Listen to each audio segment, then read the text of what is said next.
Hello दोस्तों, स्वागत है मेरे यूट्यूब चैनल पीके मैथ्स में। और मैं बिल्कुल ठीक हूँ और मैं उम्मीद करता हूँ कि आप लोग भी बिल्कुल ठीक होंगे और ऐसे ठीक रहना भी चाहिए, क्योंकि बिना हेल्थ का हम लोग कुछ पढ़ाई तो कर नहीं पाएंगे। इसलिए भी आप लोग भी सही रहिए और हम भी सही तो है ही। तो आज हम बेसिकली याद करने की कोशिश करेंगे इस टेबल को जो आप देख रहे हैं बोर्ड पर लिखा हुआ है। इसको याद करने का हम प्रयास करेंगे हमेशा के लिए। ऐसा जनरली होता है कि सब भूल जाते हैं। हमको भी इस टेबल हमेशा के लिए बहुत परेशान किया था, लेकिन मैंने इसका तोड़ निकाल लिया है जिससे कि ये मेरे दिमाग में हमेशा के लिए बैठ गया। इससे ना कभी हम भूल पाएंगे और हमको कहीं भी इसका वैल्यू बैठाने में कोई दिक्कत नहीं होगा। चाहे 1030 का मान बैठाना हो, चाहे 90 का मान बैठाना हो और किसी का भी मान बैठाना हो, हम इसे कभी नहीं भूलेंगे। तो वही तरीका मैं आप लोगों को आज बताऊँगा कि आप इसे अपने दिमाग में हमेशा के लिए कैसे सेट कर पाएंगे। तो चलिए स्टार्ट करते हैं। तो इस टेबल को हमेशा के लिए दिमाग में बैठाने के लिए आप लोगों को सबसे पहले ये फार्मूला जो लिखा हुआ है 4 फार्मूला, इसको याद करना बहुत ज़रूरी है।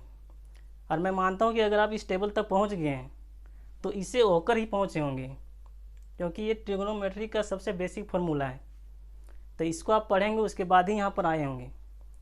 और हमको पूरा विश्वास है कि जिस तरह से हमको ये टेबल परेशान किया है उस तरह से आप सबों को परेशान किया होगा। इसलिए आज ये वीडियो आप क्लिक किए होंगे ताकि आपको ये जो टेबल हमेशा के लिए दिमाग में बैठ जाए और जो भी वैल्यू होता है उसको सारा सटीक से एग्ज़ाम में उसको पुट कर पाएँ। तो चलिए इसको स्टार्ट करते हैं कि इसको कैसे हम याद कर पाएंगे हमेशा के लिए अपने दिमाग में। तो सबसे पहले ये फार्मूला आपको याद ही होगा, हमको जहाँ तक लगता है, क्योंकि बहुत सारा बेसिक सा फार्मूला है ट्रिगोनोमेट्री का। तो ये आपको याद ही होगा और ये मैं मान के चलता हूँ कि आपको याद है।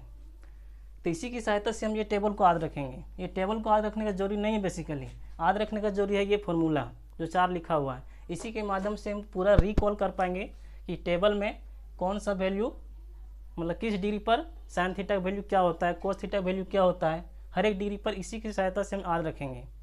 तो चलिए सबसे पहले हम इसको देखते हैं कि इसको हम याद कैसे रखेंगे।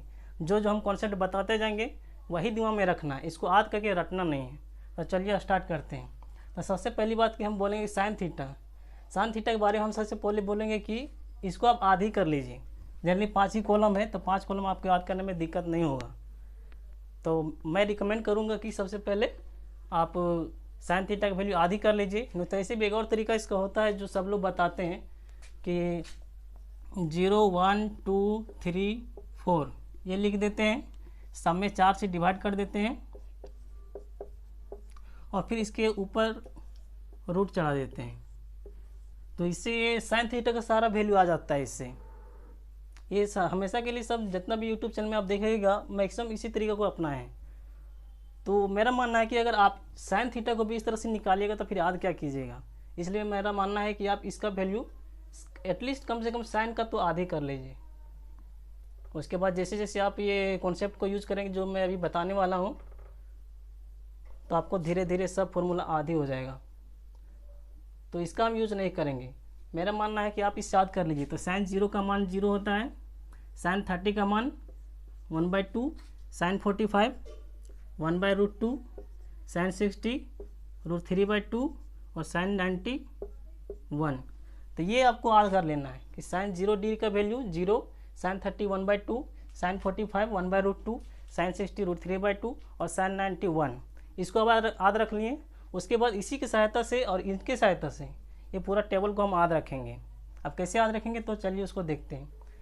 तो साइन थीटा और कोस थीटा एक दूसरे के कोटि पूरक होते हैं। कोटि पूरक कहने का मतलब होता है, आप सीधा बेसिकली आप ये समझ लीजिए कि ये साइन थीटा अगर क्लॉकवाइज चलता है तो कोस थीटा एंटी क्लॉक चलेगा।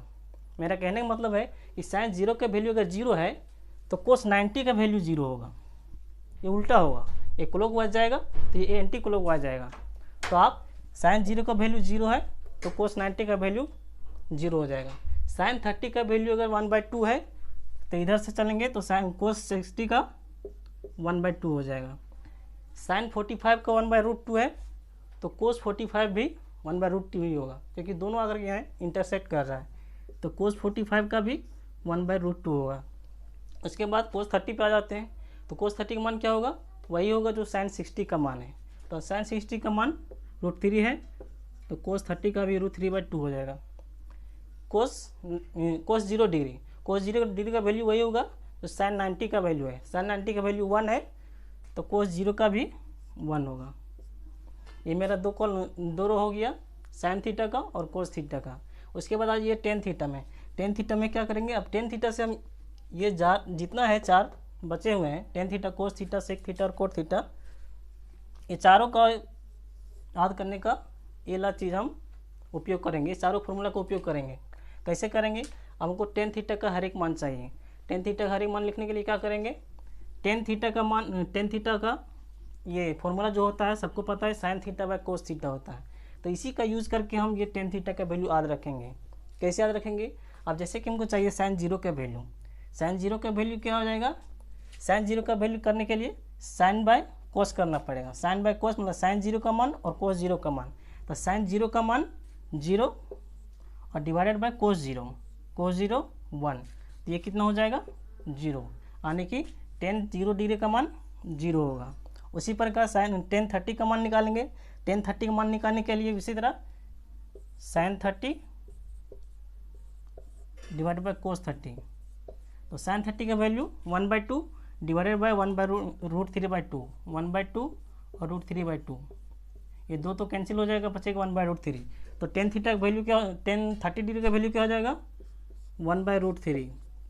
इसी प्रकार 1045 में करेंगे, 1045 में ये दोनों को डिवाइड करेंगे, ये तो सेम है 1/√2, तो दोनों कट जाएगा तो 1 हो जाएगा, यानी 1045 डिग्री का वैल्यू 1 हो गया। अब आते हैं 1060 डिग्री का वैल्यू, 1060 डिग्री का वैल्यू फिर इसमें डिवाइड करेंगे इससे, तो 2 कैंसिल हो जाएगा, बचेगा √3। 1060 का वैल्यू √3। 1090 क्या करेंगे 1/0, साइन को कोस से डिवाइड करेंगे, 1/0, ये तो अनडिफाइंड है अभी तक, इसका ये हो जाएगा। फिर आते हैं आपसे कोसेक थीटा में। कोसेक थीटा हम जानते हैं कि कोसेक थीटा जो होता है साइन थीटा का रेसिप्रोकल होता है। रेसिप्रोकल करने का मतलब यही होता है, कोसेक थीटा साइन थीटा का रेसिप्रोकल होता है, यानी कि अंश जो रहेगा वो हर बन जाएगा और हर अंश हो जाएगा। तो इसी के माध्यम से हम कोसेक थीटा को फिल करेंगे। तो कोसेक 0 का डिग्री का कितना हो जाएगा, कोसेक 0 डिग्री का वही होगा जो साइन 0 का उल्टा होगा। अगर साइन 0 डिग्री का वैल्यू अगर 0 है तो इसका उल्टा क्या हो जाएगा 1/0, क्या कि 0 के बाद नीचे तो हमेशा 1 रहता है, तो ये ऊपर चला जाएगा और ये नीचे आ जाएगा, तो 1/0 हो जाएगा, और 1/0 भी अनडिफाइंड हो जाएगा इसका। अब कोसेक 30 कितना होगा, साइन 30 का जितना होगा उसका उल्टा, उसका रेसिप्रोकल हो जाएगा। तो साइन 30 का मान 1/2 है, तो कोसेक 30 कितना हो जाएगा 2 हो जाएगा। कोसेक 45 साइन 45 का उल्टा, साइन 45 1/√2 है, तो कोसेक 45 √2 हो जाएगा। कोसेक 60 कितना होगा, साइन 60 का उल्टा, तो साइन 60 √3/2 है, तो कोसेक 60 हो जाएगा 2/√3। कोसेक 90 कितना हो जाएगा 1 का उल्टा हो जाएगा, क्योंकि साइन 90 का वैल्यू 1 है, तो 1 का उल्टा तो 1 ही होगा, तो कोसेक 90 भी 1 हो जाएगा। अब आते हैं सेक थीटा में। सेक थीटा में हम जानते हैं कि ये कोस थीटा का रेसिप्रोकल होता है, तो इसी का यूज़ करेंगे हम सेक थीटा का मान निकालने में। तो सेक 0 कितना हो जाएगा, सेक 0 का मान वही होगा जो कोस 0 का उल्टा होगा, रेसिप्रोकल होगा। तो कोस 0 का मान 1 है, तो सेक 0 का भी 1 हो जाए, क्योंकि 1 का उल्टा तो 1 ही होगा।